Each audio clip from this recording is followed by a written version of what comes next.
Take me back to Liberia, where the drums still play my song. Take me back to my homeland. It's the place where I belong. LIB Future TV, giving voice to progressive Liberians, speaking about politics, entertainment, and local news. Wait to hear you call in, but first let's welcome our producer Jefferson and also Lavetta. How are you all doing? How was the week? Well, yes, I'm okay. Let me say good afternoon to you there in the US, and it's good to be here again. This weekend edition of the program, I'm good as well. Lavetta, how are you? How was your week? Yeah, the week wasn't easy, but I'm okay. You look good. Thank you. So, Thank do we you. have any good trending news? Yeah. So I can get right into it? Yes. All right. Good evening and welcome to LIB Future today's trending news stories. I'm Lavetta Davis. Alexander Cummings joins Africa's most influential leaders at 2026 Africa CEO Forum in Kigali, Rwanda. Liberia's former presidential candidate and political leader of the Alternative National Congress, Alexander Cummings, is participating in the prestigious 2026 Africa CEO Forum in Kigali, Rwanda, joining some of Africa's most influential heads of state, business executive, investors, and economic policy makers at the continent's leading private sector summit. The 13th edition of the forum, organized by John Afrique Media and co-hosted by the International France Corporation, has attracted more than 2,800 participants from across Africa and beyond under the theme Skill or Fail, why Africa must embrace shared ownership among the high-profile leaders attending this year's summit. Bola Ahmed Tinubu, Paul Kagame, and African industrial giant Aliko Dangote. The Africa CEO Forum is where the conversations shaping Africa's investment future take place. Liberia must remain connected to these conversations and positioned for opportunities that can drive national growth, create jobs, and strengthen our economy. Cummings stated, widely respected for his global corporate leadership, Cummings brings more than 4 decades of international business experience to the gathering. He previously served as Executive Vice President and Global Chief Administrative Officer of the Coca-Cola Company and also led Coca-Cola Africa operation as President of the Africa Group. During his corporate career, he became one of the most senior Africa executives in global corporate leadership. As discussions continued in Kigali, Cummings' participation signals Liberia's continued engagement in shaping Africa's future economic direction while advocating for greater investment and development opportunities for the Liberian people. ANC political leader Alexander Cummings sharply responds to fake propaganda from supporters of President Bouaka. Alternative National Congress political leader Alexander Cummings says at no time was an appointment of his chief of staff made by his office. According to him, it is enriched in the ANC statement that Councillor Moriah Yakula is a distinguished member and officer of the ANC serving as vice chair for legal affairs, noting that she has been fearlessly loyal to him and the entire party, and they will fearlessly protect and defend her. While many had their hands in supporting Min, she has not, and as a result is being cruelly and vigorously attacked. We will not let the attacker get away with that, Cummings noted. He asserted that Moriah has built a solid reputation for herself, backed by her impeccable character, and no amount of smear campaign can change that, adding that her family, marriage, or personal life will not be used to defile her now or ever.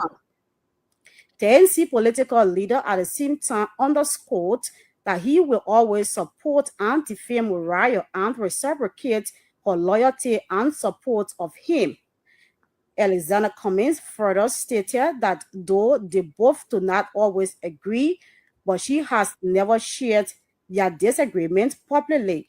She is the consummate example of a good and true team player who focuses on their end goal, understanding that they will sometimes disagree on the means to achieving that goal, gaining state power to benefit all Liberians. Moriah remains an asset to not just the ANC, but to nation building, women's rights, and the advancement of women and girls, and it will not be buried under the rubbles of crashing political propaganda machinery. Former Vice President reacts to criticism against Councillor Moriah Yekola, describes allegation as campaign to undermine women positions of authority. Liberia's former Vice President Joel Howard Taylor has come in defense of Councillor Moriah Yekola amid public criticism, describing recent allegations and public commentary against her as a broader campaign to undermine women in positions of authority. In a strongly awarded statement, former Vice President Howard Taylor said female leaders in Liberia are frequently subjected to character attacks and misinformation whenever they gain influence in national affairs.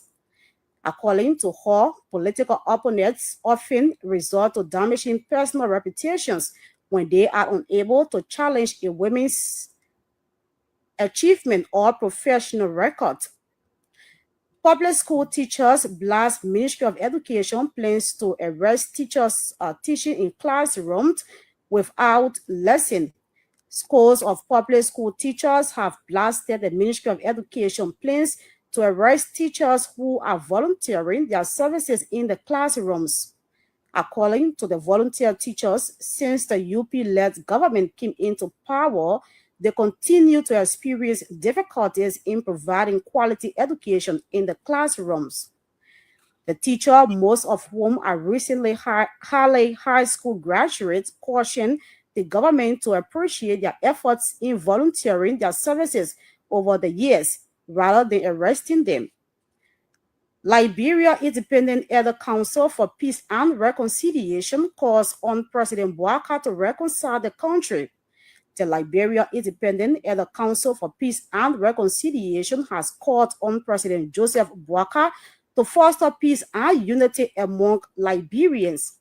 Addressing a press conference Wednesday, the Independent Elder Council said it is deeply concerned about the growing political division, tension, and hostility among supporters of the CDC and the Unity Party, adding that Liberia's democracy must never become a hatred, revenge, tribalism, or political bitterness.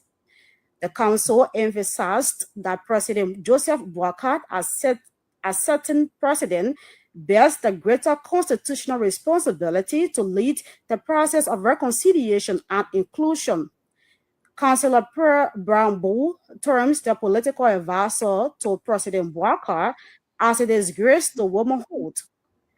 Renowned Liberian lawyer and signer of the 1986 Constitution has sharply reacted to a statement made by political advisor to President Joseph Bouaka, Mandela Cooper.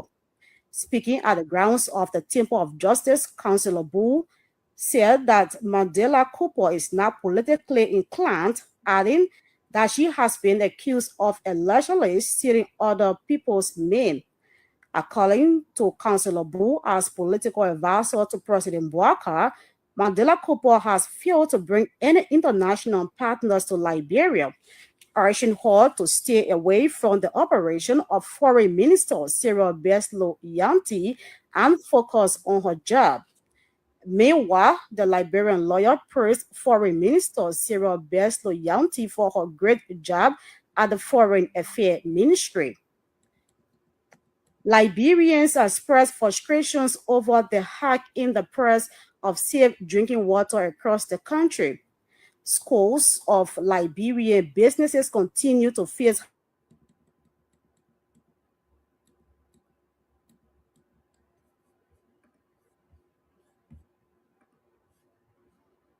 the most recent complaint is the absolute shortage of safe drinking water at various homes in the capital, Monrovia.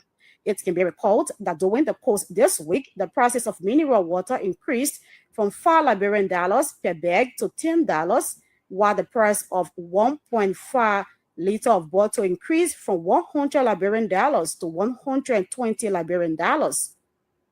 They complained that the government continues to increase taxes on basic goods and services, such as plastics and other products, something they said is causing hardship for importers.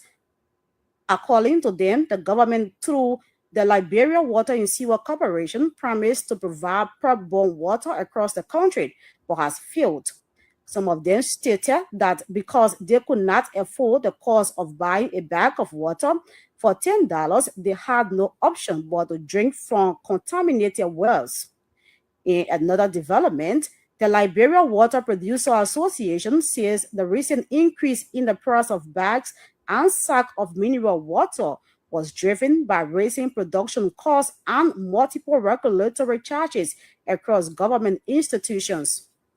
According to the spokesperson, Joseph Bonner, fuel prices increased from $800 to $1,225 per gallon, which significantly increased production and distribution costs for water producers who rely on generators and transport trucks. Bonner alleged that producers in Painesville are also paying US $110 per machine in operational fees to the Painesville City Corporation, something he said places more pressure on businesses operating multiple machines. He further cited additional regulatory and compliance costs, including fees linked to the Environmental Protection Agency and water testing requirements, as well as charges linked to groundwater regulation by the Liberia Water and Sewer Corporation. My name is Lavecta Davis. I presented the latest new update from Liberia. Thank you, Lavetta. You know, we also need to cover a story that's developing, and I guess we can get more into it next week, but it looks like there's another Ebola outbreak. Have you heard of that? Have you seen anything about that so far? Well, not really. Not really. We haven't heard about this recent Okay. Yes, it looks like there's a Ebola outbreak in the Congo. So we'll be following that story too. But thank you so much, Lavetta, for that news. And I hope you get home safely tonight. Okay, yeah, it's always a pleasure having me. Thank you too. Thank you. Yes, so tonight we have a lot of great topics. We have three topics that we're going to cover tonight. The first topic is something that Lavetta touched on in her news, and it's about waste, government waste, and the audit that showed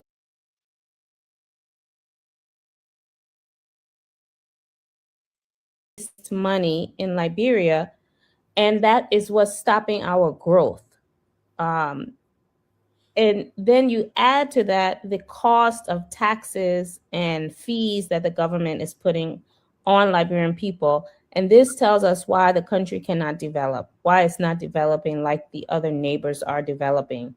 So we're going to cover the audits that have happened, the spending, the money, the millions of dollars that Liberia is losing, and why that's stopping us from developing in our water pipes, in our clean water, in getting roads, in getting good education, because of all the waste that's happening. And there was a recent audit that showed exactly how much money is being lost in corruption and stealing and mismanagement and that kind of thing.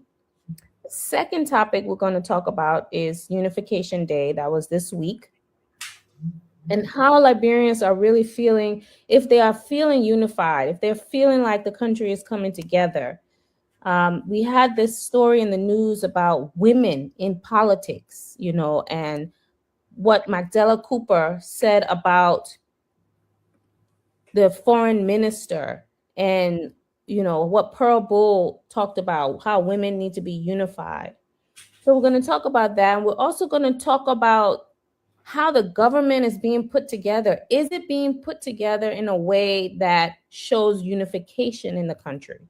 You know, do we see CDC, ANC, LPP, NPP, LINU reflected in the government? Is the government reflected by all the counties, or is the government just about one party and one region? We're going to talk about that too. And the last topic we're going to talk about is this fake propaganda and how we in the public can stop listening, falling for all this fake news, fake propaganda that's coming out as we head to the election. So let's go right into our first topic, and that is going to be this whole waste situation. There was an audit that was just completed, and it was between the years 2020 and 2023. So one of the things that the Unity Party does is it is auditing, but it's not auditing the years that it is in power. It is only auditing the years that the CDC was in power. So we need to be very careful. But the audit from 2020 to 2023 showed that $1.2 million in personal income tax was never remitted in the government of Liberia account. $1.2 million. So all the taxes that were collected, 1.2 million never went into the government account. From the NASCOR pension, 1.5 million was collected but not given to NASCOR. So 1.5 million was collected by different agencies out of people's paycheck, but it never reached NASCOR. Also in NASCOR, or just across the government, $241,000 was spent. They paid board members, and they gave them gratuities, but they never had any evidence of them attending any meetings. $121,000 was spent, and no payment vouchers, invoices, or any receipts were given for this money. $70,000 of goods and service taxes was never given to the government of Liberia, although it was collected. So think about this large sums of money being collected all around these different agencies in the government, but they are not sending the money to the government of Liberia to actually spend the money on education, roads, schools, health care. All of this money, millions of dollars, going nowhere. Where is it? What happened to it? Disappeared. You see, this is the problem that we have in the country. This is why the country is not developing. It's because We have so much corruption and stealing in the country, so much mismanagement, poor management, that this money that is being collected is not actually used to benefit you, your family, your children, to fix the country, provide good drinking water, good health care, good education. And that is why we are saying there's time for change. It's time to change the system. Because if you have a strong system, you can't get away with stealing and hiding and crooking that much money. Somebody would say, excuse me, April has gone by. You did not remit the pension fund money this month. Where is it? If you don't bring it this month, we will be at your office to do an audit because the money should have been here this month. There's no one knocking on the door saying that because there's no checks, no balances, no system in place. Jefferson, what do you say about all this money, millions of dollars being lost to poor mismanagement in the government? Well, it's just so about corruption, I would say. And this is why the country continues to remain where it is, because when people are, just all about themselves, they have the mindset of just coming to government to just enrich themselves. They believe that the only place they can find riches and wealth is to work in government, where they will have funds diverted into private accounts, and then millions of dollars leaving the country, main covers, and then going into unknown accounts without proper justification. Who suffers the end of the day? It is the government, and not the government but the country. It is the country that bears the consequences, and with the vast majority of the people, they continue to live in abject poverty. And so you find out at the end of the day, when audits are being done, even with all of these audits that are conducted, you still have these funds not being remitted into government covers, because now when the money comes, where do they go? Nobody accounts for them, and people sometimes just walk free. Somebody will just maybe resign or so. But it is just a sad thing for our country. Thank you. Dr. Pearson, welcome to Liberia Future TV Week in Review. Thank you for having me, Catherine. And Jefferson, it's a pleasure seeing you after being away for a while. And to the Liberian people out there, sorry, I gotta find my Liberian voice. I'm just in the office, so I ain't got my Liberian voice yet, but I will find my Liberian voice in the show. It's a pleasure being on. There's a lot going on in the country, and I'm sure we will be able to discuss those issues and see how we can bring some understanding to the situations in Liberia. Yes, we are talking about topic 1, which is the waste of the government stops growth. We cannot develop the infrastructure because we need so much money to develop the infrastructure of the country. When you have these audits that are taking place that show millions and millions of dollars that never reach the government of Liberia account, money that was collected for taxes, money that was collected for pension, money paid to board members. I mean, you're sitting on a board. It's for the good of the organization. You're not supposed to be doing it to get paid. It's not a job. It's just for you to sit and help govern. But $240,000 were paid without no evidence that these people even went to a board meeting. This kind of wasteful spending is the reason why we don't have good healthcare, teachers. What say you, Dr. Pearson? Thank you, Catherine. And no, that's why it is important for us to have these conversations, because prior to getting social media as active as it is right now, and the penetration of these kind of a conversation and communications across our country, when we had limited access to information, it was easy for people to do things and get away with it, whether they are stealing money. And sometimes we even have other reports that are lying there with no access to those other reports. We don't even know what is in the other report.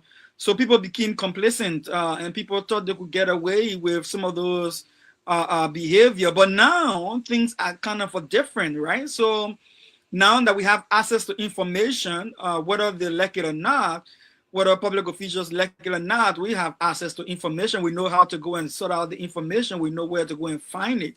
We know when to ask for it. We know when to bring it up, even if they're trying to ignore it. So at this point, let us speak to the issue of the waste, right? So waste is one of the major constraints we have in Liberia right now. Madam Ellen just mentioned this, that the country is filthy, is dirty. We have foreign guest influencer comes to the country and trying to even videotape and expose it. And then we're finding problem trying to catch up and keep up with keeping the city clean. But at the same time, when you look at why we're failing, there are a couple of reasons. One would be not only that we don't have the structure and the infrastructure to go about waste management, but the thing about any planning, Catherine and Jefferson, is resources. We've been very reliant on donor support.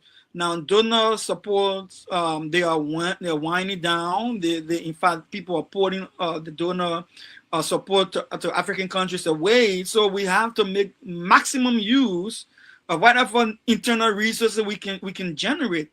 So, and let us remember that when we are able to raise any revenue in the country and manage it properly, that very revenue is able to sustain any viable project that we're trying to carry out in the country. So, for instance, the cleaning of the city. So, if you are able to generate monies, and Jefferson and I were having this conversation the other day, if you're able to raise money from marketers, if you are able to raise money from street sellers, you are able to raise money from trash disposal, and then you end up squandering the money. How do you reinvest it, Catherine? Like, how do you reinvest it? In fact, not only just to reinvest it, how do you reinvest it in a way that you build the capital and build the infrastructure for the management of those waste? Like the way I live right now, I don't bother about waste.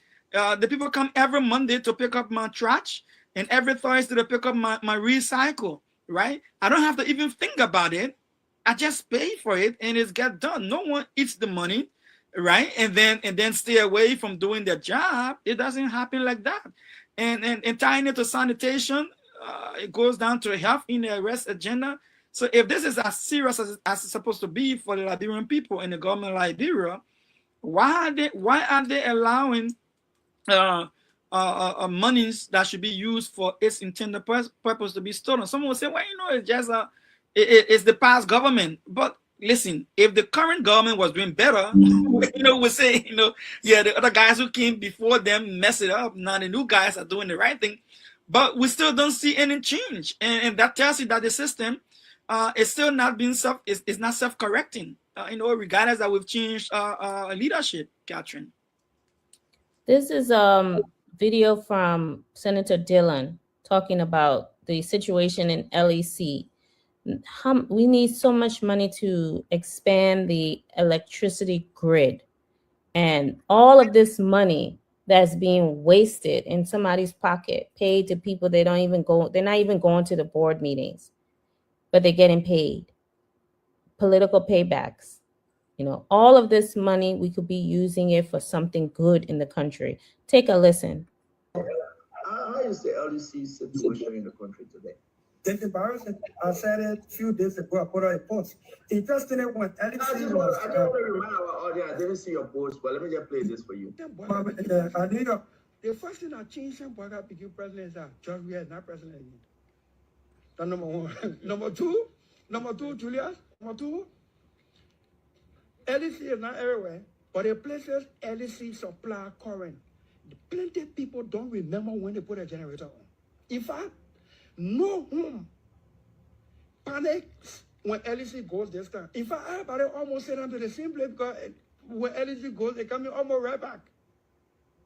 If you say nothing has changed, go put your generator on if it will start immediately. When you use generator 1 or 2 with a hard starting, and 2, people used to buy LEC current and at the same time buy fuel for the generator. They used to use the generator more than the LEC because LEC was not stable. Now, that fuel money that you're not using again, that something has changed that you can use for something else. Some people who say they have not changed, nothing has changed, like President Weah and Ellis coming and opposition.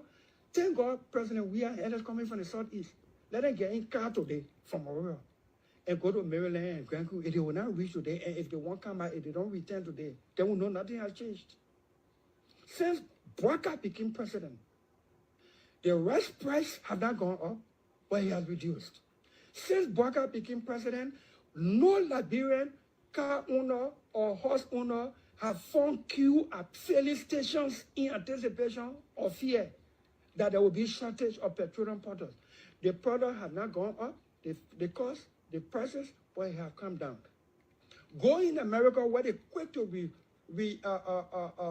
compare Liberia. Almost every commodity price have gone up since Donald Trump became president. Rice price up, egg price up, coffee price up, groceries prices are up. Almost everything prices coming down in Liberia. The only thing we see, I tell people, if you don't change the way you see things, the things you see will not change. His name is Darius DeLon. His name is Darius DeLon. I like, who's that? Clarence Jackson, right? Is that his name? Julius J.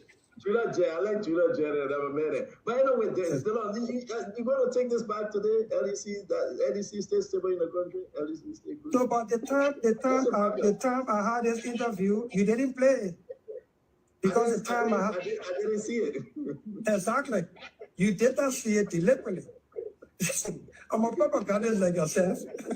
When I had this interview, nobody could challenge the truism and the facts of what I said at the time. Now that LEC is very terrible and embarrassing, I made a statement that LEC is embarrassing. Now, this is Senator Dillon. Okay, my Liberian people. He went on one show and said LEC is beautiful.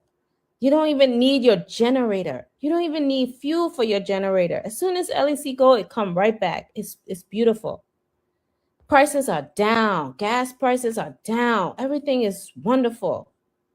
Now he's on another show and saying LEC is terrible. It's embarrassing.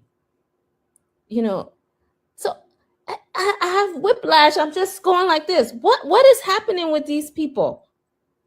You know, they are themselves proving that nothing has changed. He said, oh, Alex Cummings has said nothing has changed. Yes, nothing has changed.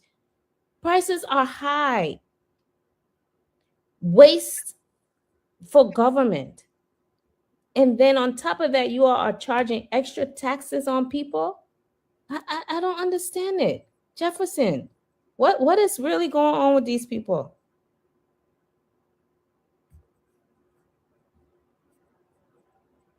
Oh, Jefferson, you're muted.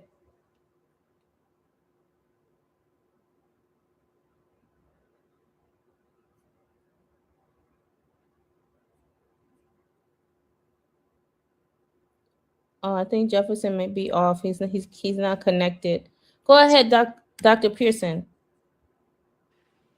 You know, I'm looking at the video and I'm just laughing because, you know, Liberia is an interesting country, Catherine.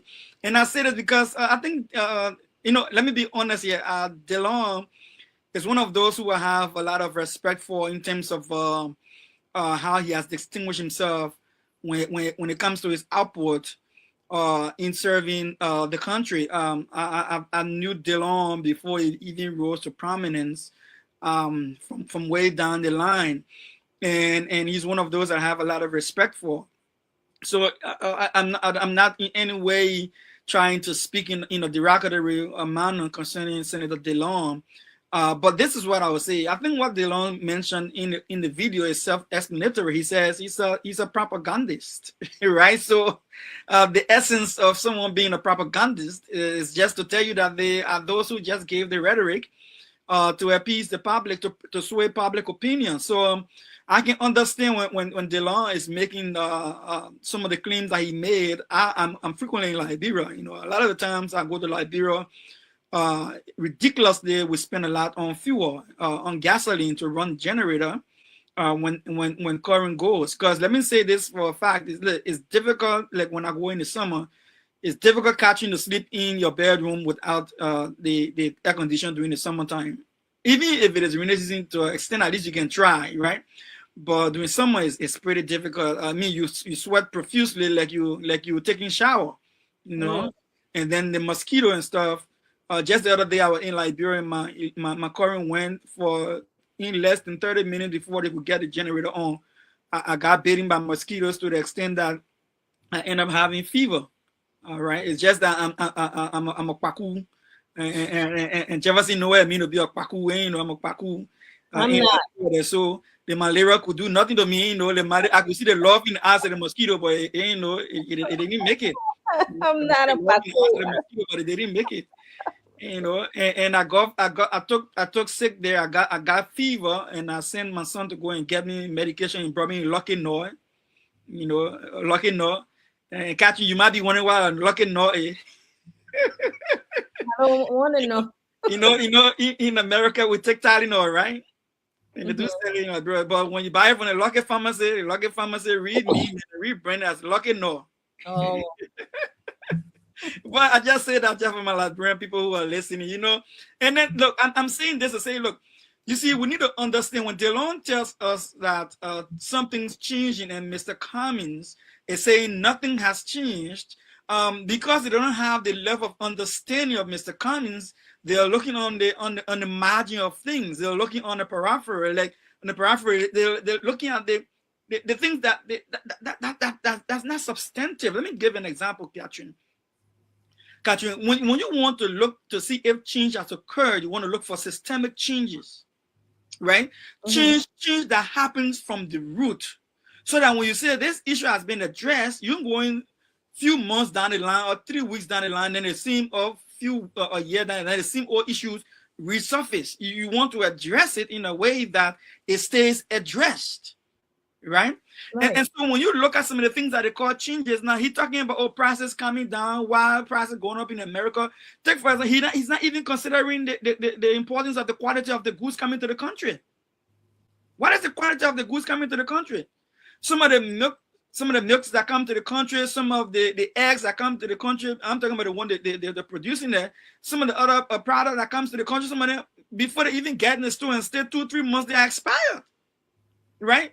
I was just looking at one of the local radio station in Liberia, listening to one of the local radio station in Liberia the other day, and a lady was mentioning how she went to do a workshop and she went and bought a wet, the wet towels that you can use to wet things that is alcohol-based content used to disinfect tables or chairs if you're wiping them down.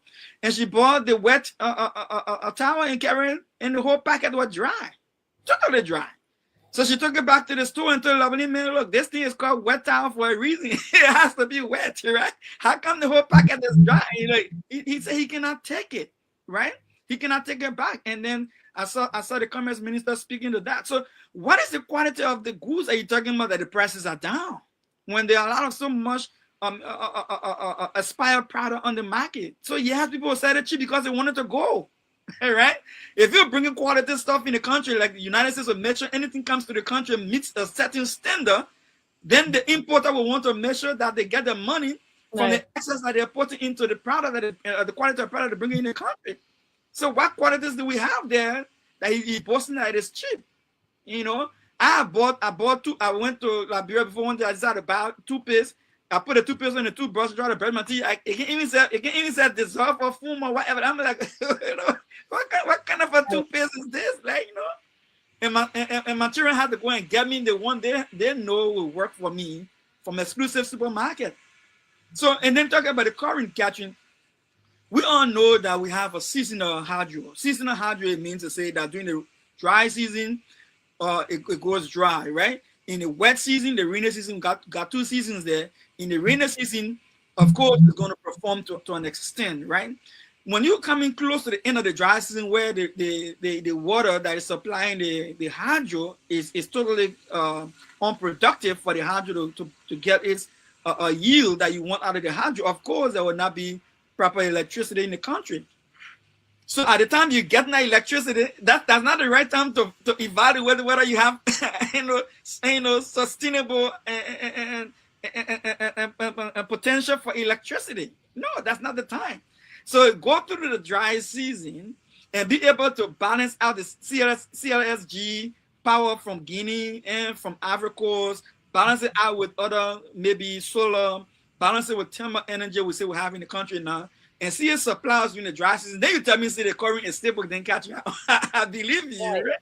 But it can be raining, say you got plenty of water. Come to the dry season, when no rain, then you tell me say you get water, then I understand. You know? Yeah, to me, I think the waste that we have in the country could go towards expanding the electricity grid and buying solar. You know, a lot of these street lights in Hawaii, all of the lights that are along the highways are solar. You know, the reason why is because they get a lot of sunlight. Instead of installing more street lights that use electricity, they should be investing in solar lights that capture the sun during the day, and at night they regenerate and use that energy at night, because you only need street lights at night. You don't need them during the day. So instead of installing electricity based street lights, they should start focusing on solar based street lights, using some of this money that they are stealing corruptly, hiding, putting in different places. They should be using that to at least start working on the street lights and seeing what other areas they could use for solar based electricity. Because in order to grow the grid is going to be very expensive. But these are some of the things that we can ask when we are negotiating or renegotiating these concession agreements. Instead of getting 3% for B Mountain, you should be getting more money and using that money to say, how much is it going to cost for us to build more transmission across Liberia so that we can have more electricity? It's probably going to be a 10 to 15 year project. It's not something that's going to be immediate, but you have long-term planning and you have short-term planning. And how you deal with that is, what can we do short-term? Well, we can get some more solar. We can look at ways to, expand using our connections with other countries. We can look at ways that we can partner with different companies that want to come in to develop. So there's all kinds of ways to do it. But I think what Dylan was saying actually was that Mr. Cummings ended up being right. That nothing has changed, because when he first started saying, oh, the electricity is doing so well, prices are down, he was saying what Cummings said, nothing has changed. Well, then later on, he had to retract that on Spoon, because yes, prices are going up. They're charging more taxes on people, and things have not changed. This is a man in Grand Bassa. He has to collect rainwater, and it is contaminated. He's collecting it, and he's drinking this water. Now, this is unacceptable in 2026. It's unacceptable. And this is a child in the picture. This is why people are not surviving long, why they're having health problems. because the money that we are supposed to be having in the country is redirected into somebody's pocket. And when they say it's not happening in this government, Joseph Boyka told us it is happening because he didn't know what happened to $6 million that built a property, presidential palace. He didn't know that somebody took $6 million and started building this property. So this is happening. They are still spending money and no one knows what has happened to that money. Yeah, yes, and you're right, because you know, in Liberia we say the fish starts to get rotten from the head, and the buck stops with the president. The president should be able to provide leadership. The president should be able to provide vision. The president should be able to call those who are under him in check. Right? I'm not talking about the formality around all we're doing. Government officials evaluation and performance evaluation and checking, certificating people. Like for what? Like you have people sitting over the nations, some of the nation's more lucrative public agencies like SOEs, like LPRC, like RRA, like Liberia Water and Sewer and LEC and other areas. And then you allow these people to NASCAR, you are sitting over pensioners' money, and you allow people to go into those monies, Catherine, and use it without legislative approval, and use it without the president having no knowledge that the money is being used, and the president has the audacity to come on state radio, the national radio, ELBC, and say, oh, I didn't have any idea that thing was being done, the property was being built, but you know, it is a good thing. You know, it sounds to me like that father in the house who say, my son brought home, you know, a bundle of money, maybe $1,000 US. I didn't know where it's coming from, but you know, it's a good thing because we can cook now and we can buy clothes and we can pay the tuition. Like, why wouldn't you want to be concerned where the money came from, right? Even if it was your wife's, maybe President Boyka, before he became president, his wife was doing a little small market and thing alone in front of and thing in front of. So what if your son goes and he steals the mother's market money and come to him and say, oh Papa, I gave you $50. Then the Papa say, oh go buy me a soft drink. The child buys the soft drink and bring it home. And then the mother asking the child, where you took the money from? The child say, I know what you know what the child the money. I know what to think about. I drinking soft drink. So okay. What? Because you think, you feel it has some benefit to the country because it was caught. Now it's okay. You know. So if you cannot account for $6 million that was spent behind your back, and you didn't order a commission, an audit, or an investigation, what else could be stolen?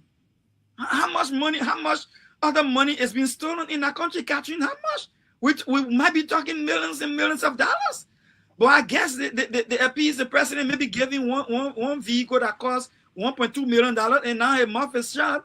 And every now and then maybe they carry a luggage or a bag of money to him and say, Mr. President, yes, somebody I can pay us in your compound for yourself. So when you leave from power, you can have somewhere to stay. So does that make it okay? No, I mean it's disturbing, Catherine. It's very disturbing. It really is. And Jefferson, you have anything before we close on this? Yeah. So you getting me now? Yes. Okay. Sorry for that. So I listened to Senator Dillon and I watched the video. You know, sometimes it's good to put these politicians on record whenever they're saying things. He believed then that maybe the dry season, you know, LEC people were not using their generators, so he believed now then that there wouldn't be the sound of any generator across the country or the city. But we were interested to know that, like Dr. Pearson said, even I hear almost every night the current will come, like, you know, like for example, yesterday was Unification Day. early in the morning, I was getting ready to come to the station, to come to work to do, and just within that time, between 6:15, 6:20, and the lights went off, and I was like, "Wow!" I did a post. I said, "LEC today holiday, they cut a speech from oil again." Yeah, so because they turned the lights off, and later on in the afternoon, in the evening hours, they brought the lights around 9, between 9 to 10, and it was interesting to know that at 12 a.m. the lights went off. And so it's just like that. So Senator DeLong, maybe at his home, he's not feeling the pinch of buying fuel, and so he doesn't know how it is, or maybe he has this as he's one of those who are on the executive line, so he doesn't want to know. But it is so heartbreaking, so disturbing to hear that current people can use that generator again. This time after 2 weeks, you try it, it will give you heart start, and that's more great on people. That's complete mockery, because you right now. I mean, I just placed a call back home, and I asked current there, and everybody is just he's some lying on the floor, and you have to open your windows, expose your inside part of the house to criminals because the heat and what have you. And so it's, I mean, but these politicians, they will not feel it. That's how it is. The LEC current has become a ration now in Liberia. Selling it, give you 2 hours here, they cut you off. 2 hours on the other side, they cut you off. 2 hours to the other place. That's how it is. So it's just sad. Well, thank you, Jefferson. I just want our audience, the people who listen to us, we are Liberia Future TV, and the reason why we have future in there is because we want to change the country. We want to fix the country. We want a different country. We want a better future, and we cannot have the stealing, the corruption, because what it does is it stops us from growing the country. It stops us from building the infrastructure of the country. If we didn't have all this money that was stolen, we could build our LEC capacity. So that's why we need a president who knows how to stop corruption, how to stop the stealing, how to stop the waste, and who is dedicated to investing in the infrastructure of the country, wants to build the electricity grid, wants to build more solar panels or solar powered, lights, wants to build more clean drinking water facilities, our sewers, clean up our cities.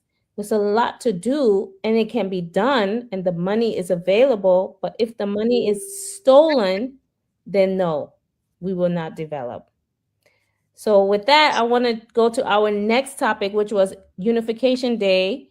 And Jefferson, it was Unification Day. It's a holiday that's supposed to bring everyone together. We're supposed to stop all the tribalism. We're supposed to have peace. Everyone's supposed to come together in Liberia. Which president was it? Was it not Tolbert? Was it Tubman or Tolbert?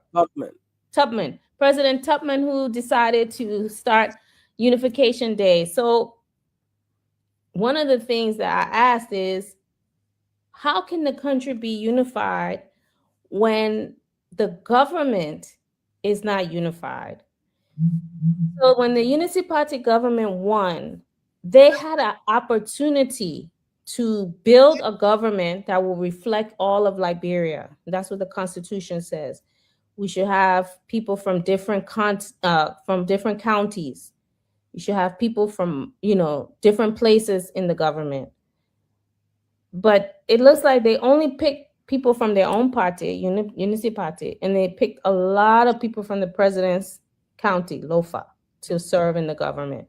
And that's a signal to the people that they don't really want unification. They are focused on themselves.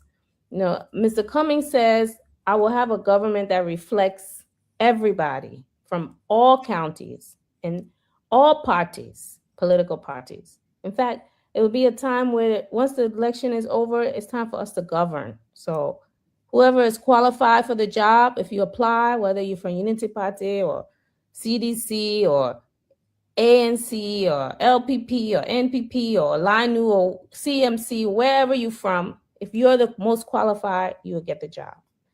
And that's the way how you bring people together.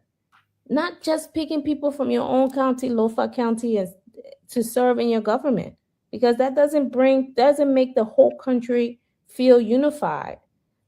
So, Dr. Pearson, what do you say about this Unification Day and what the president is he leading us towards unification in the country? Thank you, Catherine. Look, let me say happy belated Unification Day to a lot of Liberians. I wasn't available on air on Unification Day, so let me just wish them well. And I understand that this is an important day for our country. And I know some people argue whether we should still maintain it or should drop it. I think we should keep it because Liberia has too many cleavages, too many past conflicts that anything that will help heal and reunite us will be important for us to observe. But at the same time, let me say this, Catherine. You know, unification is the idea of a nation, especially when it comes to the whole country, where the nation, that's part of our diversity, ethnic diversity, 16 different tribes, I think I heard, 15 different counties. Jefferson said 18 tribes or 16? 16. 16 different tribes, 15 different counties.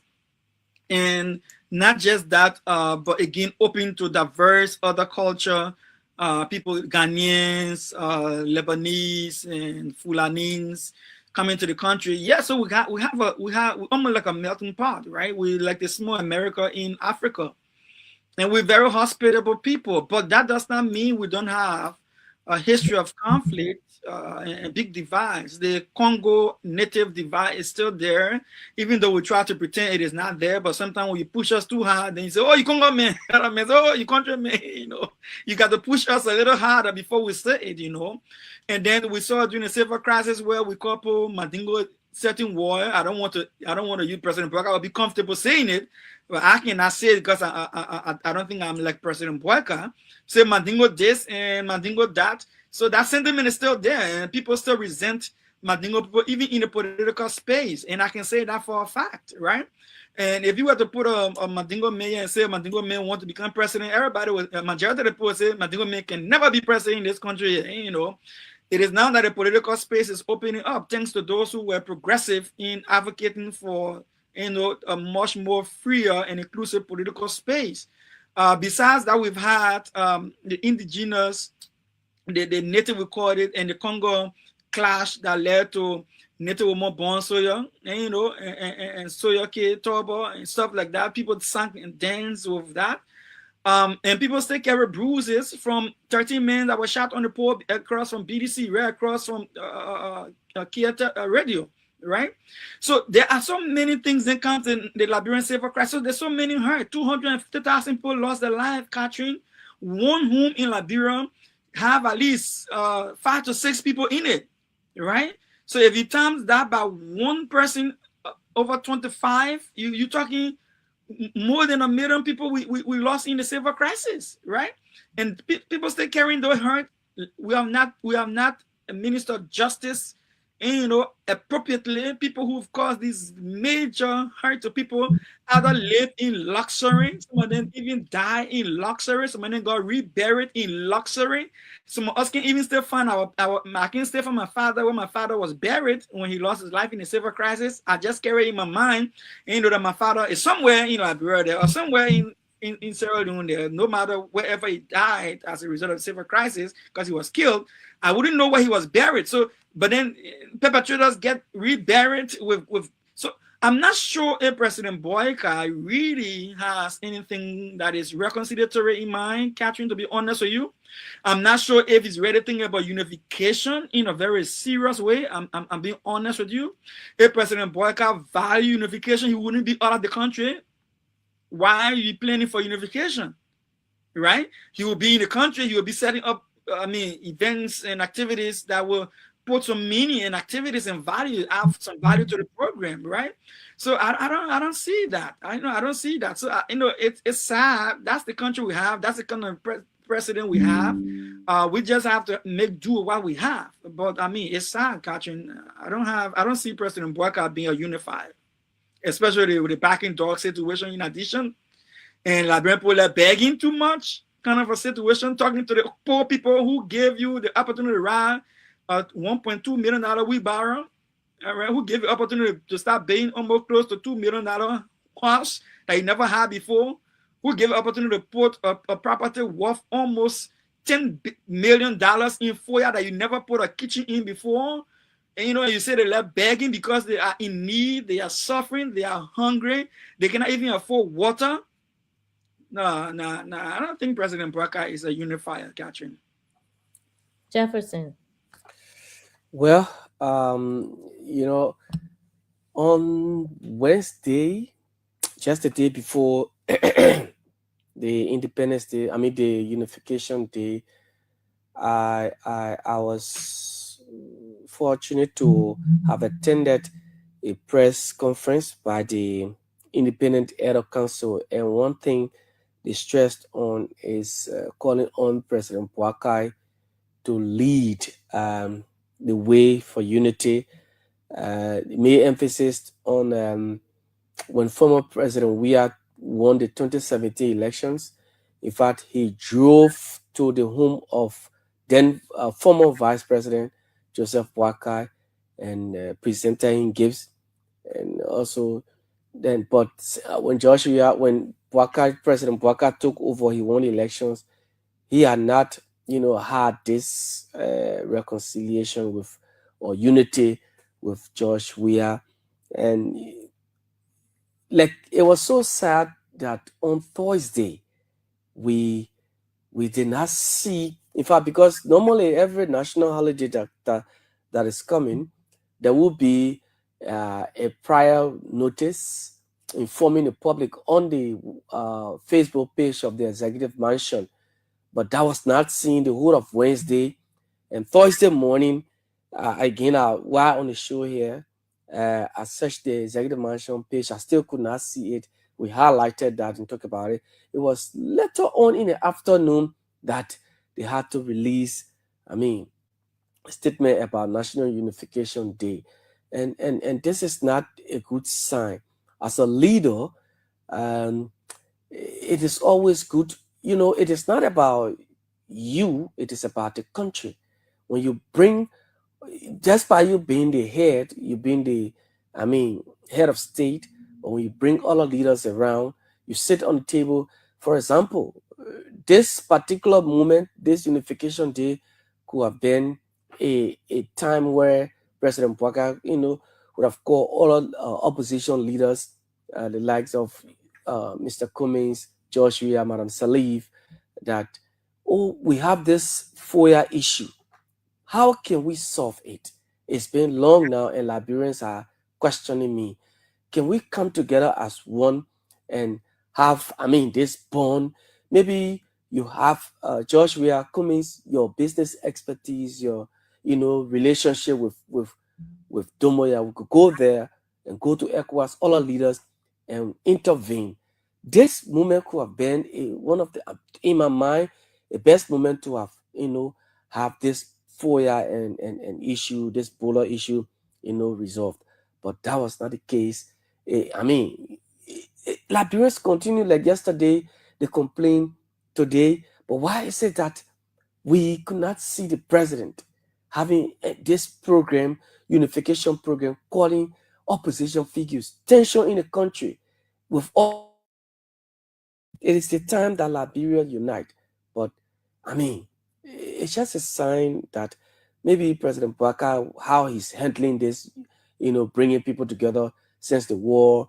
But it is just so sad. But for this country to come together, it needs somebody who would definitely lead. It needs somebody who would take the step in making sure that we unite. We have this national unity tournament. It is not about prayer. Liberia has, past the level of prayers now. It is action. you have to put into action. Forget about this too much prayer. Let's make up our minds to unite this country, and President Baka will have to take the step. It comes from the top, right? So President Buckeye is showing us he doesn't have that unification spirit. And look at the people he has in his government. Daniel Sando will stand there and cuss people from the government desk. The Minister of Finance said, "Oh, what am I supposed to have? A ministry of bread and butter?" Just showing such no care for the Liberian people. And somebody made a positive comment about the foreign minister, who I think most people say she is one of the bright areas in the Unity Party government. She's doing well. She is trying her best. She, is going out there to repair the reputation of Liberia. Her ministry runs with, very little scandal here and there. You hear things, but so far she's been trying her best to help the country. And somebody made a positive comment about her, and somebody in the Unity Party government could not let it sit and had to make a negative comment and say, "No, you're not the engine of the government. The engine of the government is the president." So this is Pearl Bull Brown. Pearl Brown Bull, longtime counselor, advocate in the country. This is her comments. As long as the women remain split the way they are, the men will always be on top. Now, when Mandela Cooper got to say about our foreign minister, that foreign minister, yes, she bringing it light here. That lady work in Sudan, she work in Yemen, she know the international community, and she doing very well. If somebody gave the opinion that the one she got to put her mouth inside, that she say well advisor for political affairs. One politician she know, she bringing in those international men here, and they brought that man there who talk about football team. She finished leaving. She said she married to the speaker, that man at the speaker. Yeah, the speaker. Let her tell us about how to be an OPP, other people property, and how to handle it. Because the people accusing her of the man. So she's a man hooker, and that woman is a developer. Who fooled her? She wanted to be foreign minister. These other people here, just leave Sarah Peslow and look her. She doing well, and the people know her. She can just press the button on the telephone, and they call her and bow down to her. So let Mandela go sit down, man. English is not her first language. So I don't know. The reporter keeps saying, and muffled Dr. Clarence, but we need to be unified as women, because it's hard to be a woman in politics. It's hard to be a woman leader, and for Magdala Cooper to try to say something about another fellow woman in her government, I think it was wrong. Dr. Pearson. Yeah, think about it. Think about it this way, right? So you have, and I'm going somewhere with this, right? So you have an LEC, right? You have LEC, Liberia Electricity Corporation, that has the capacity to provide electricity output, right, of about 86 to 94 megawatts, right, of power to supply the country. And then in as much as that is their capacity, 86 to 94 megawatts of power to give out, to impress the public for political reason, they connect over 140 to 143 demand, but let me just say a need for power, right? So you connect people to the grill that will require you to provide provide 140 to 143 megawatts of power when you know you only have the capacity to provide 86 to 94 megawatts of power. What I'm saying there, Catherine, is that when you do that, it says something. Now, you may be having a political reason you want to run around and say, oh, President Barack just took power today and he has given, he has connected additional 1,500 homes, right? But it is like having a bucket of donuts that you can only give to 84 to 94 people, and then you want to bluff and put 140, 143 people in the room to receive the donut. That cares. So in other words, I'm saying you have people in places that they are acting politically, they are not acting technically. So Mandela Cooper sits and she is the political advisor to the president. Of all persons, she should be telling people, you cannot give the political face of the government so that it brings a negative optics to the president's office. She sits in the office of the president and should be advising the president in a way that will make the president politically more favorable to the population. Rather than being that advisor, she goes under another public servant, and not just another public servant, another very high-profile public servant. The Minister of Foreign Affairs, Catherine, if you don't know, is the doyen of the cabinet. And they can say dean of the cabinet, right? The dean of the cabinet. She's the dean of the cabinet. In other words, she's not only just an ordinary minister. She is top of the pyramid kind of a figure in the administration. She didn't go under her post and text, "There I am, the engine of the government." Someone posted about her. Someone else went under the post and posted a commendation acknowledging her service to the country.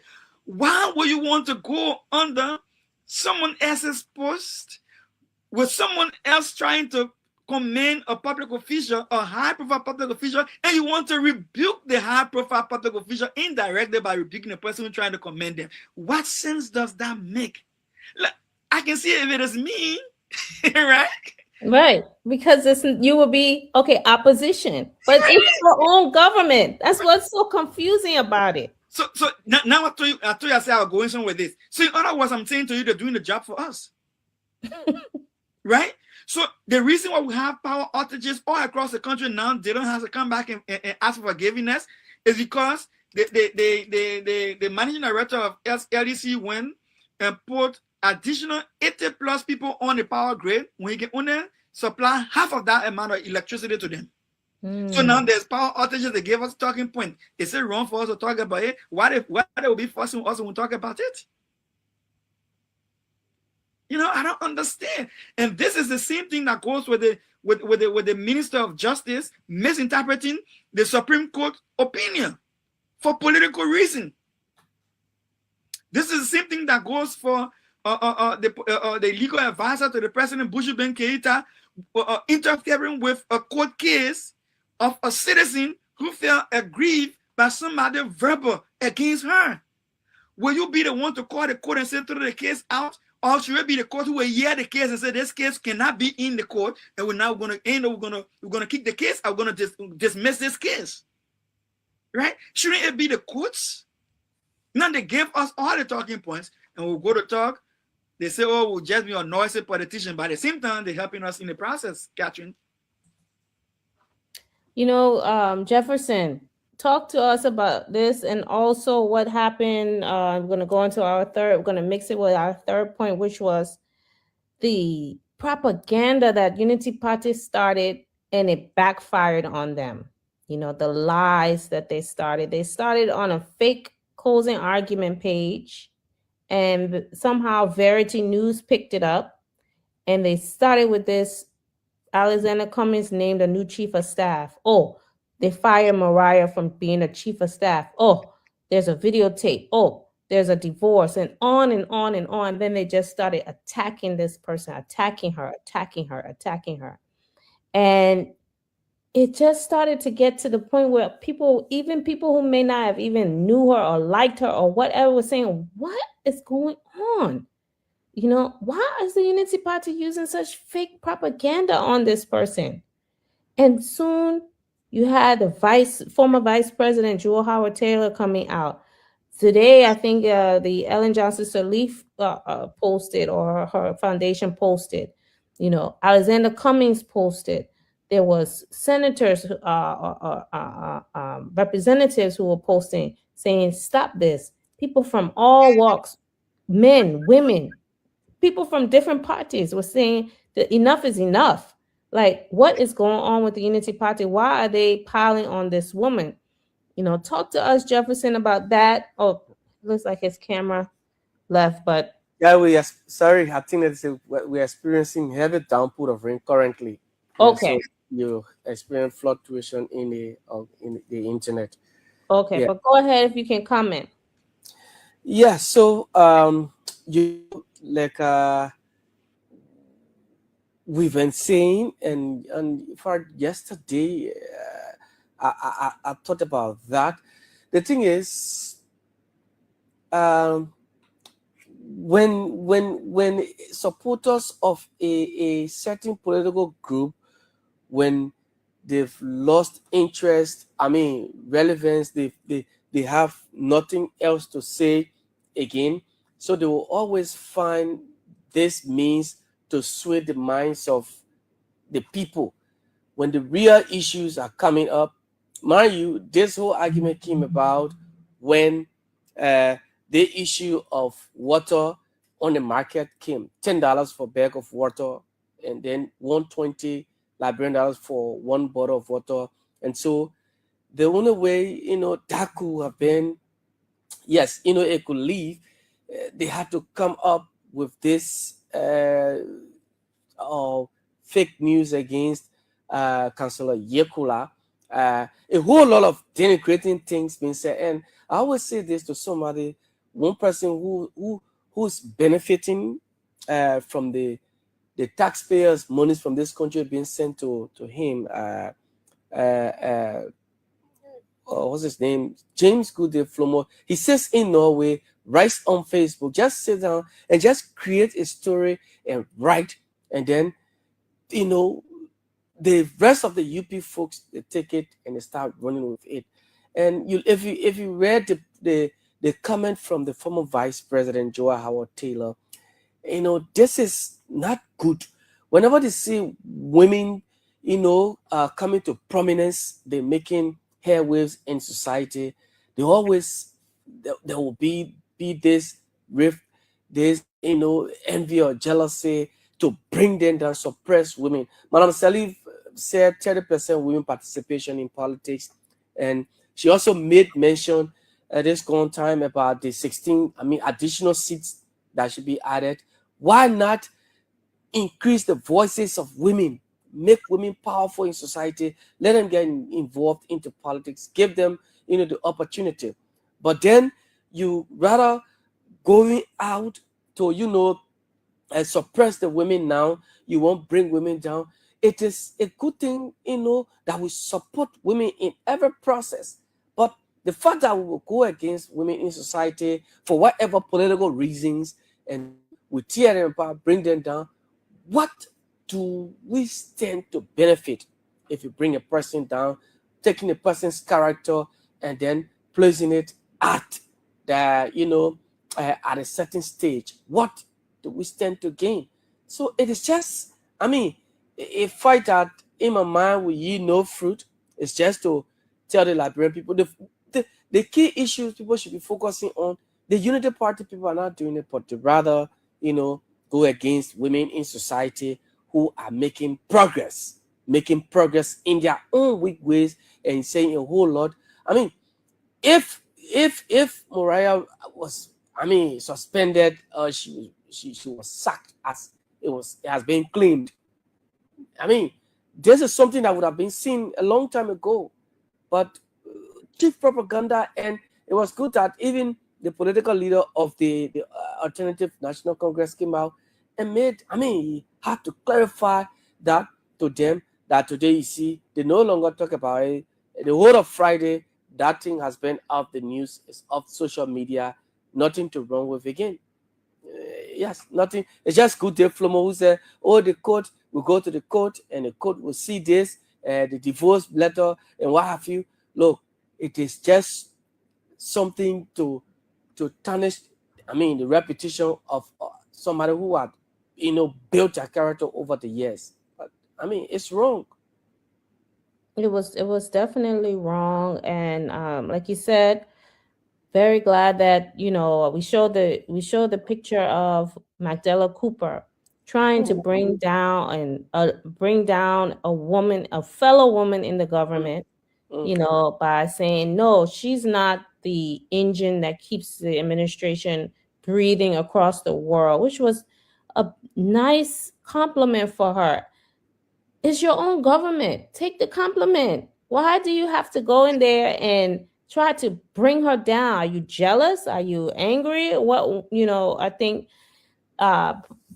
Councilor Bull Brown said, maybe you wanted the job and she's doing such a good job at it now and you're upset, but she was already in the foreign, sector before she got this job. I don't think Miss Magdala Cooper was doing anything in the foreign ministry or anything like that. So she was the better, stronger pick. I just don't understand this Unity Party people, and now they're fighting amongst themselves. While our political leader, Alexander Cummings, is at a CEO forum, and he is representing us, trying to build connections, trying to meet different leaders, trying to see what opportunities can come about for Liberia. This is the type of thing we want to see our leaders doing, making connections across the world, building bridges, finding, a common ground with other countries. There's different world leaders there, focusing on how to solve Africa's problems with other African CEOs and other African leaders. And that's what we need to be focused on. And one of the things that I'm proud of is that Mr. Cummings speaks their language. Every industry has a language. Every industry has a special way that they speak.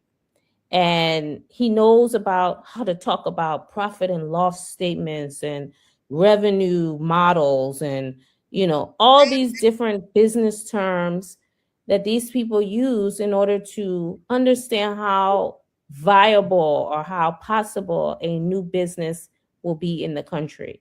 And so I'm excited to see what developments will come from his various meetings that he's having. But Dr. Pearson, go ahead, end us off with either the Mariah or Mr. Cummings before we get ready to take calls. Okay, thank you, Catherine. Let me just recognize two people that I see on this live that are important to me. One of my own church members and elders, Annette Jackson. I just want to say hi to her. I'm sure she's glued to her television right now. She's not going to give it away for anything. Hi, Mother Jackson. Thank you for tuning in and for being there. One of our Liberian journalists, Cyrus McGee. I think he's based in Minnesota. One of our strong media groups in abroad and in Liberia, the KMTV. Look, let me say this about the Mariah thing. When people tell us that Unity Party is good at propaganda, I think it's a flattery, and I think for me it's a flattery because I don't see it. I really don't see. I don't see how they are good, right? Now you can try to play propaganda when your real face is showing. It comes with more weight and validation to what you're saying. When you are hiding behind fake profiles, you are hiding behind fake titles, and then you're trying to castigate somebody. It's hard. It's very hard. You know why, Catherine? Because people want to know the character behind the accusation. Like, what is the value of the person who's trying to accuse another person of something? It's like I come behind a fake profile and say behind the mountain anonymous, and then I say something nasty about Catherine. and then somebody want to see what is the validity of that information, and they're trying to see the source of the information and see that behind the mountain anonymous. Like, how do I attach value to that kind of attack? I think government officials, ministers, and the under guys, assistant ministers should get off of Facebook with those fake profiles and stuff, and stop causing noise. I see them under my profile, under my post a lot, and they jump there and they talk nonsense and they cause you up and think they don't discuss the issue because they have nothing to discuss. Like Mr. Cummings said, nothing has changed. Even if they want to get into a conversation with you, they can provide anything substantive, right? Mariah is not someone who you can just come and just trash and get away with it. You know, full disclosure, I knew Mariah even before she knew me, you know, and I instigated an opportunity for Mariah then with President Ellen, and she didn't even know me at the time, right? And then I had to ask her that. I said, as soon as I saw her photo, I said, "Do you remember the photo?" She said, "Oh yes!" But she was much more smart at the time, you know, younger at the time, assistant minister. But you know, I'm just saying to say that Mariah is not new to this game, right? She may not have been a face in Facebook because Facebook is a new phenomenon in Liberia now with the exposure in politics. But no, she's someone who's built her reputation and carried out over the years. I know over time. She had tested this political space for a while now. She has gotten beat up, and dragged down, and what you can call it, and she stood the test of time. If she can survive the campaign from 2023, what else will come at her at this time that will stick, you know? And I would say this emphatically, like I said in a post I said about Mariah. I think her personal life is her personal life. I think what happens in her own personal life is her personal life. People use it, yes, for political reason, no problem, do it. And she will withstand it. She takes responsibility for what she does, and she's woman enough to stand up for her own self, right? And I want to thank Mr. Cummings for standing up with her. And look, Cummings at the CEO conference, Catherine says a lot. You know, it tells you where the president will be when he becomes president. You know what I'm telling you? You know what I mean? It's like you're looking for McKenna, you see them on the old car. you know, I'm looking for a good McKenna. I'm looking for a good McKenna. Then you see the man on the old car facing with a man from under the old car, or the mechanic on. He said, "I'm a mechanic." Will you doubt the man? You know, this man is a seasoned businessman, Catherine. There is nothing Liberia needs more than someone that has the capacity to make Liberia a profitable nation to its people. That everything that should benefit Liberians come to benefit them. It shouldn't be someone sitting in the office of the presidency who doesn't understand the importance of citizens' data. That you will give citizens data for vehicle registration and other things that will include the private information to a foreign company to go and be the one to be in possession of, you know, our people's data. Not only that, not having any idea about data sovereignty, you give data, printing of biometrics, ID, and other kind of stuff, and give it to an Australian. You want to give it to an Australian company, a foreign company. What sense is that? You want to give our health and medical data and expose it to the United States of America, who already deporting Liberians? I don't understand. We cannot have a better president in this dispensation in Liberia that will be better than Alexander Cummings. He is the mechanic, and he knows the job.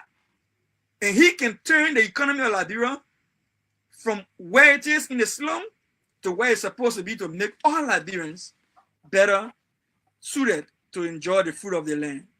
Thank you, Catherine. Thank you so much, Jefferson. Close us out, and you know, if you can open the lines.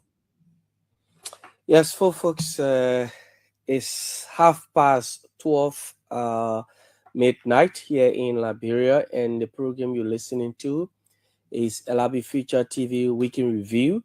It's time that we interact with you. If you're still up, 0777-959-959. A lot of topics have been covered since 11 to now.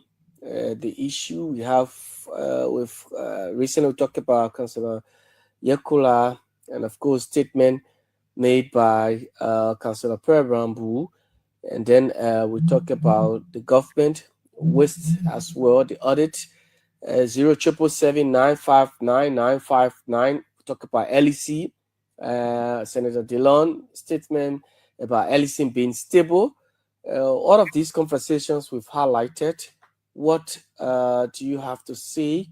0777959 959 077 959 959 0886 130723 plus 231 777 959 959 are the numbers you can use tonight to be a part of the show, the discussion. And we also talk about the water, the price of water in the country. Recently, mineral water, $10 for bag and $20 for bottle. We'll go to the lines and take this very first person. Good morning. Good morning. Okay. 0777959 0777959 and plus 231 777 959 130723 are the numbers you can use this morning to be a part of the show. That person was sleeping there. Him maybe stay in touch with the phone button. I guess so. Yeah. You know, I could be talking why you when you pick the call, just let us know. So you mentioned the water issue just now. You know, when I first heard that water issue, I knew exactly what the case was. Because there's something we call in economics, we call regulatory accumulation, or they call it regulatory creep, wherein you got too many smaller surcharges that end up putting so much burden on the producer, and then they carry the price up, right?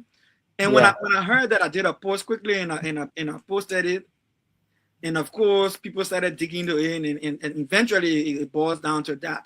You know, everybody in government, every agency who feed the link to some kind of little production want to go and tax the people something, want to put some kind of expense on the people. I think that is wrong, and now it backfires on us, because first of all, if the people producing water and sewer not saying that because the water coming from in the ground, the new mineral law says that any water coming from under the ground is part of the natural resources of Liberia. So because the water is part of the natural resources of Liberia, if you dig a well, a borehole to do water business, any water you pump from the well, they will put a meter on the well, so that when you pump in the water from the well to do your mineral water, you'll be paying for the water you pumping from in your own well that you took in your yard or in your compound for your mineral water project. If LEC when water and sewer going to run the pipe to you and you get water and sewer water, of course, then they will charge you again for the water on the water from the water and sewer water. Now, if you getting the water from within your well, the wash team wants to come and conduct assessment and evaluation and even do testing. Not only that, EPA want to come and do water testing. Not only that, you got Ministry of Commerce want to come to and do another form of testing. So they got multiple layers of people trying to test their own water. And when the guys want to put all the money together, way up to almost $600, $500 to $600 on just the different fees alone. In my own area where I'm coming from, where I live, Pinzo City Corporation charging people $110 or $120 for every water facing machine you get in your factory. Every single machine, $100 and change for one. You gotta pay for it. They say municipal something. Can you imagine? So at the end of the day, then fuel price going up, gasoline price going up, right? The people gotta buy fuel not only to fix the water, to plastic the water, but they have to buy fuel to put in the truck that carry the water to go sell. Not only that they have to do that, they have to pay the people working for them to produce the water, and the people driving the truck to carry the water to offload and unload the water.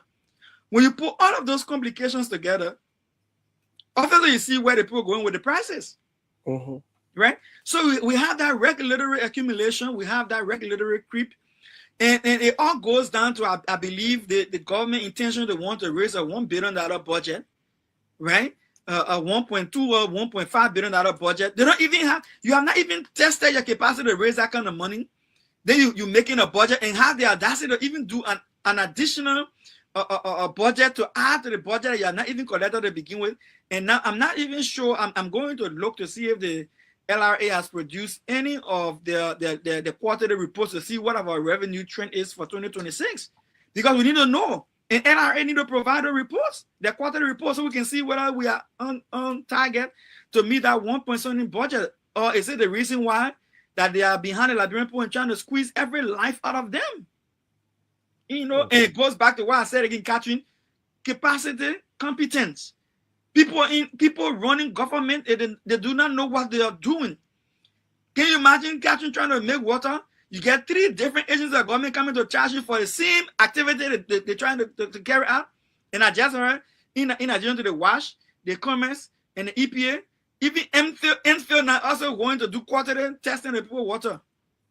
Then they got to put meter on the borehole well that they put in the company yard to pump water. They're going to put meter on it for them to pay for the water coming from the ground instead of natural resources. At what point are you saying that as a government, we have to waive some of these things so that the price can be stable for the common people not to suffer? At what point do you say that? Or do you just want to live, the few people who enjoy want to live at the expense of the poor people? That's bad. This is a shame. I'm showing a picture now of a man. He's drinking rainwater from the ground. You know, this is how people get sick. This is how people get all the different diseases that we talk about, malaria, diarrhea. You know, it's because there's no access to clean drinking water in the country. And the little water sachets that people are buying, they're becoming so expensive now. You know, I mean, and then they have to pay these taxes, and then they have to pay these fees. And I mean, the other day they came out with so many fees at one time, the same day. It was making fees for content creators. You haven't even monetized them yet, but you want to charge them. Radio stations, hotels, you know, barber shops, hair salons. What does it have to do with tourism? There's no tour. You're not bringing tourists in the country. Yeah, you're charging tourism fee. You know, they had so many different. Oh, they had the people in the KK, and they had to buy fire suppression materials and pay for that too. Then they raised the taxes. I mean, what are they thinking? They're trying to drown the Liberian people in poverty. They're mowing down their homes, destroying their homes, making them homeless, charging them fees, but they're not building any homes for them to live in, and they're not bringing any jobs into the country. Yeah, add this to this, right? And the fact that the census that we did, the household census, said that more than 80% of employment in Liberia is vulnerable employment. You know what I mean by that? When the census say that, it means people who are in that category, Catherine, are living on small petty businesses like the one we see they put in the pickup every time they collect the poor market and they're driving in from the streets. Those are what at least 70,000 jobs. Yeah, those are what the census call vulnerable employment, right? So if over 80% of your population are vulnerably employed, not in the formal sector, and that is the means that they are earning a livelihood, and you think you can go and make them unemployed by endangering the very vulnerable employment that they have, and you feel it's okay, and at the same time you're doing that, you're increasing GST from 2023 it was 9%, 2024 they took it to 10%. 2026 is carrying it to 18% VAT, right? Value added taxes. All right. Not only that, they're going as far as you myself speaking, they're going as far as to want to improve upon collecting house taxes. And you think when you come to me to collect tax from me for my house, you think I will not pass it on to the rent? I definitely will pass it on to the rent. And if I own the shop that I'm using to do my business, if I start paying heavy taxes on that shop, I'm not talking about the guzo, just the shop alone. If I'm paying taxes on the shop alone, the store I'm owning to do my business in. If the tax starts to become a burden, you think I will pass it on to the goose? No. So that's why we need Alexander Cummings. We need someone who can sit down and tell you, and you don't even have to come to him where they're gonna book us papers and they're gonna book us fees. He just tells you, listen, that's nonsense. Go back and go do your homework before you come to me. I love it, Catherine, when I sent Mr. Cummings things, right? Technical things. The first thing he said, Doc, can you go back and research this thing further and do a more detailed calculation to these things? He's not just gonna say, I'm just gonna run with it. He's gonna say, I have looked at this thing and I see you did an in-depth analysis of what you're discussing here. That's leadership. You can just so because a minister performance evaluation day coming where so they give a certificate. So everybody just charge fee all around to make money and say, well, I raised the highest amount of money. Mr. President, I raised the highest amount of revenue against the $1 billion. So then they gave me a certificate. Who suffers? Catch me before I drop this mark. Let me say this. I grew up in Liberia and it's still happening today. When you wake up, if you had a mother who has to go to the garden and cut the potato greens, if you know what I'm talking about, or cut the cassava leaves and take it to the market to sell, catching, or to go buy a bag of rice and take it to the market to sell, catching. If she sells the entire day, her maximum profit is not going to be more than $1,000 Liberian dollars or $2,000-$3,000 Liberian dollars, right? It's a meager amount. You know what she's going to do with that profit? Immediately she make that profit, catching? She's going to stay right in that market and buy the daily food for her children and herself with that same profit. She takes that profit home, and from the morning till the evening when she got home, by 6, 7 in the evening, the children had not eaten. It's when they start cooking. Single meal of the day. By the time the through cooking is around 7:30, 8 in the evening, everybody eats like a meal for the day. Catching. That is a typical ordinary Liberian in the majority who live on the dollar they make per day. Imagine that. And you think you can just increase. They're not even thinking when you increase the fuel price, when the transportation goes up, the little profit she's supposed to make on a market to get in car to go to red light to sell and come back, that Tesla driver going to take additional a part of that profit from her. When she got to the market, the spot catching, she's going to put a market on the floor to sell that spot. She's going to put it on. She got to pay that fee for that spot. It comes out of the profit she's supposed to make. You see, and all of these things play on the bigger picture of the suffering of Liberian people. That's why Mr. Alexander Cummings is needed. Someone who understands that big picture.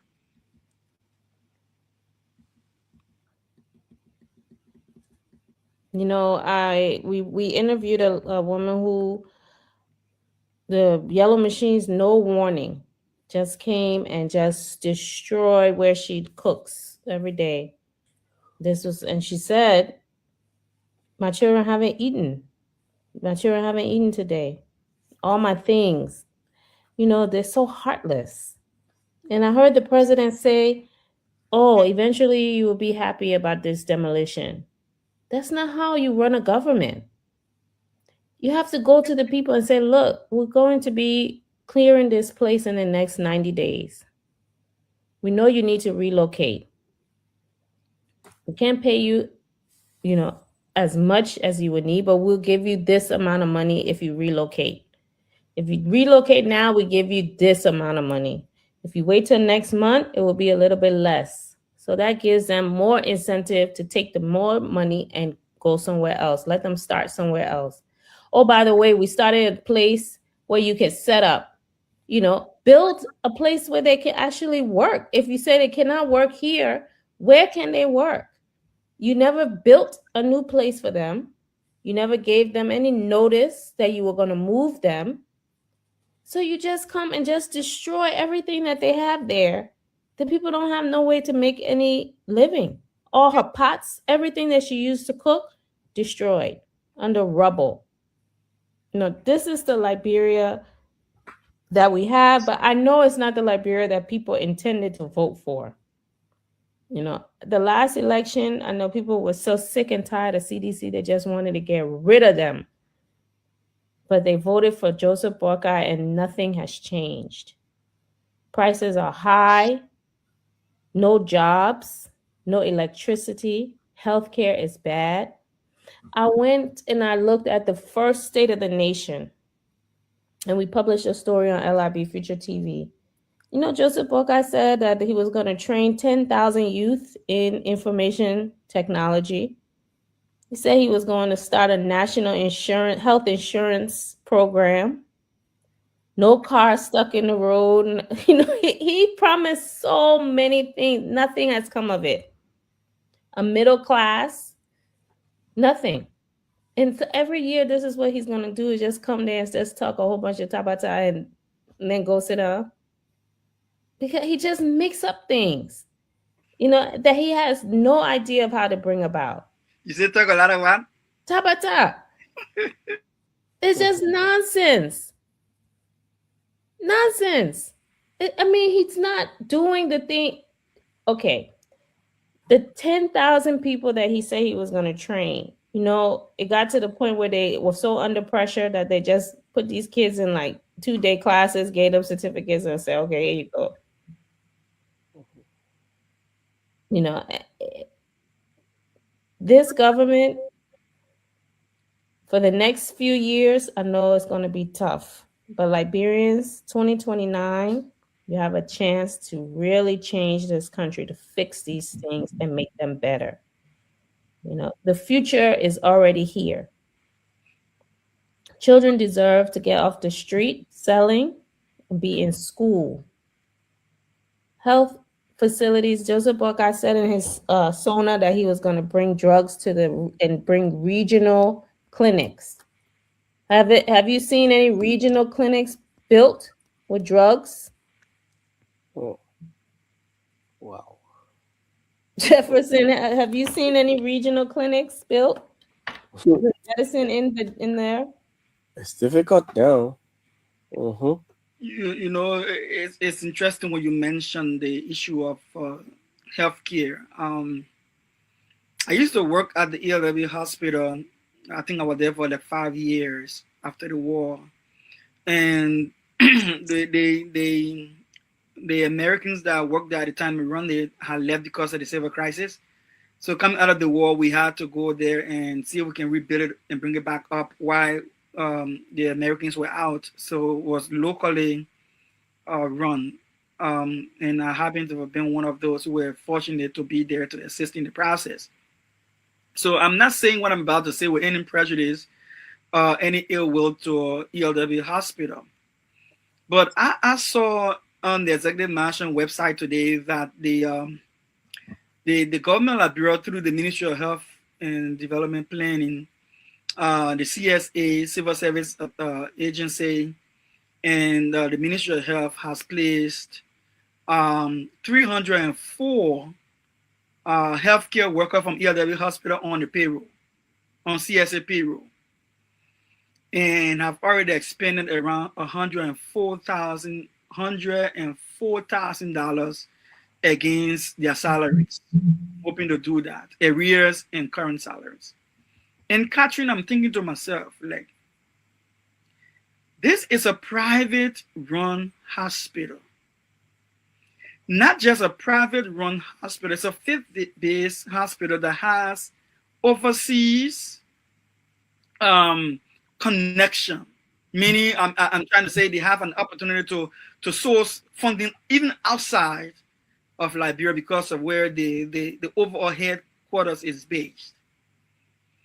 And after that, ELW Hospital is not a very economical hospital in terms of how it charges the local population. No, it's not like, say, a charity hospital that maybe free hospital care, a free health care, I should say, free medication or free checkup and all that kind of thing. No, it's privately owned and for profit, right? So I'm thinking, and like you put it, Catherine, how many rural hospitals that still have volunteer nurses who are not on government payroll? How many rural hospitals that do not have adequate staffing of health practitioners in Liberia? How can we have the Liberia Nursing Association or the Liberia Healthcare Association or Association of Liberian Healthcare Workers, whatever the case is, agitating regularly, always complaining that what they are earning is not satisfactory to begin with.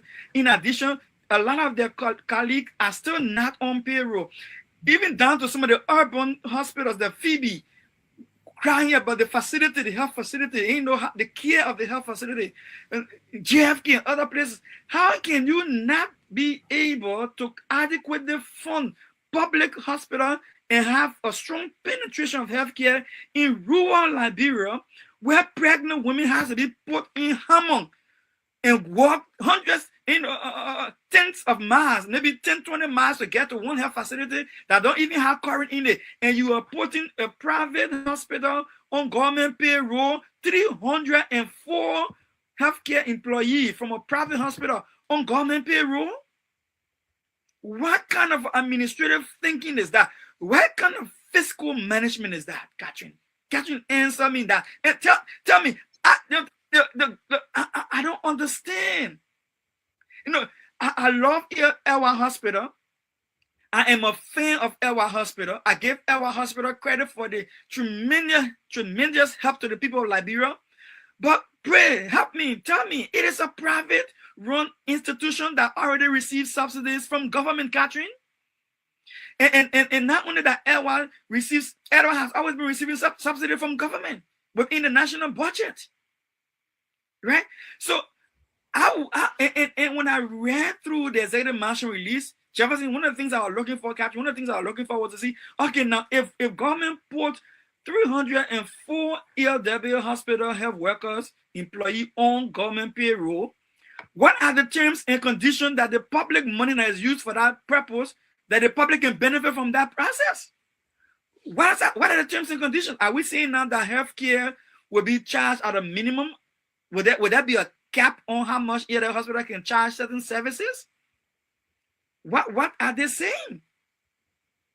And I saw nothing, Catherine, nothing whatsoever. Do we even have the capacity to sustain that kind of payroll?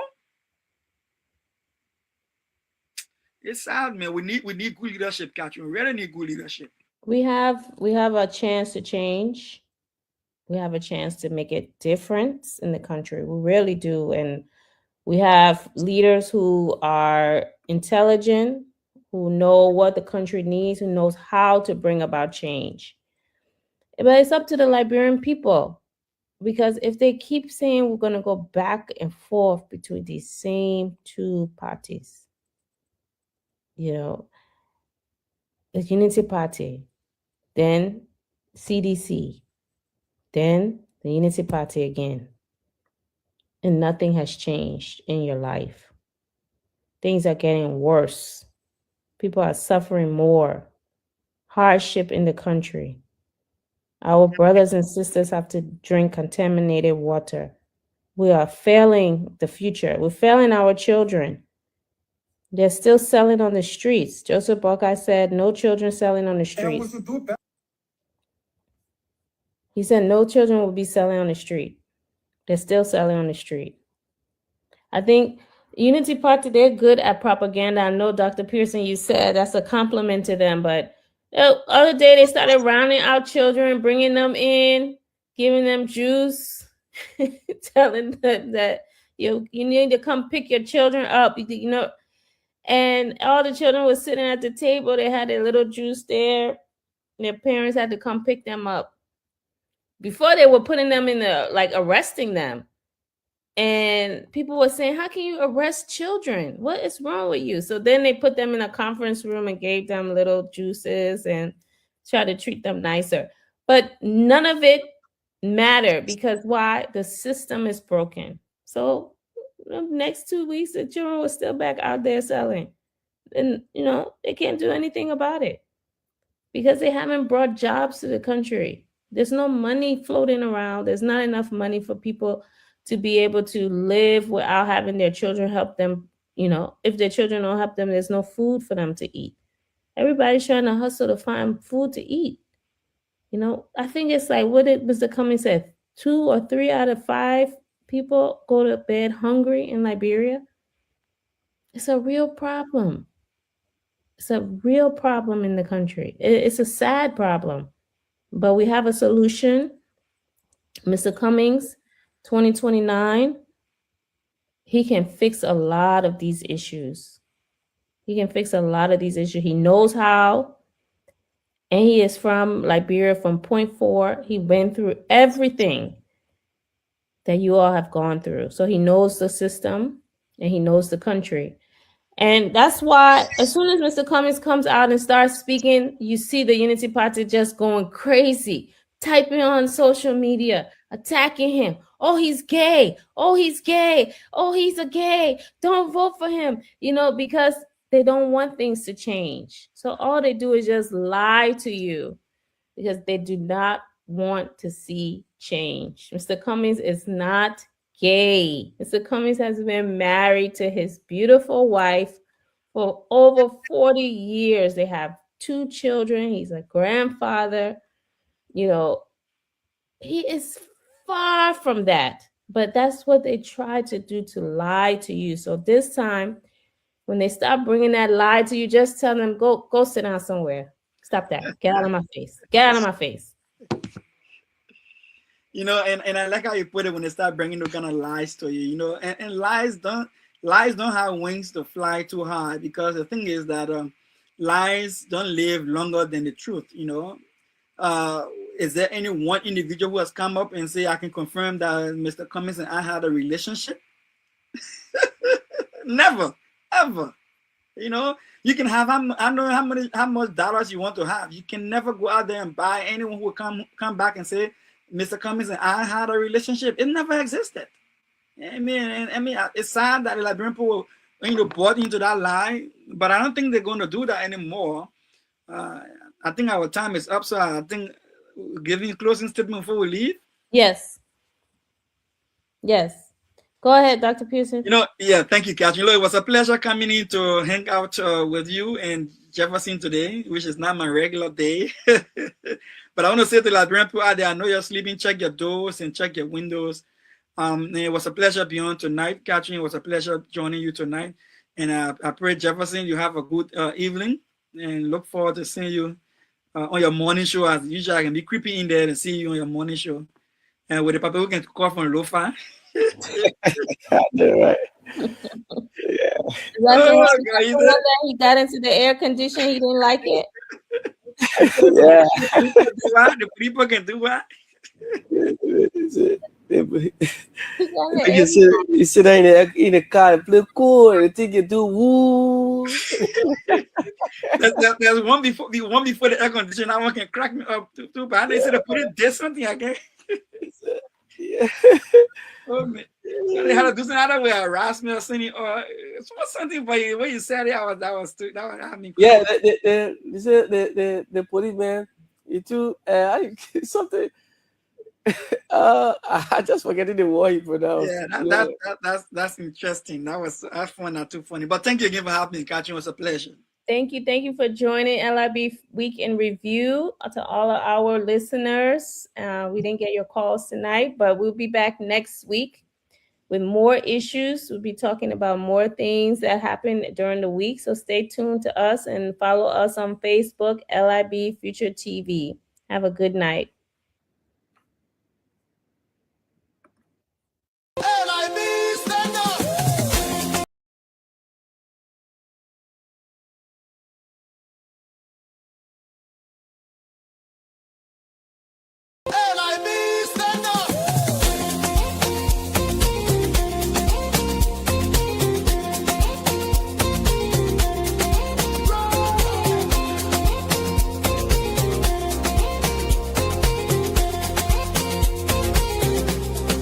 Take me back to Liberia, where the drums still play my song. Take me back to my homeland,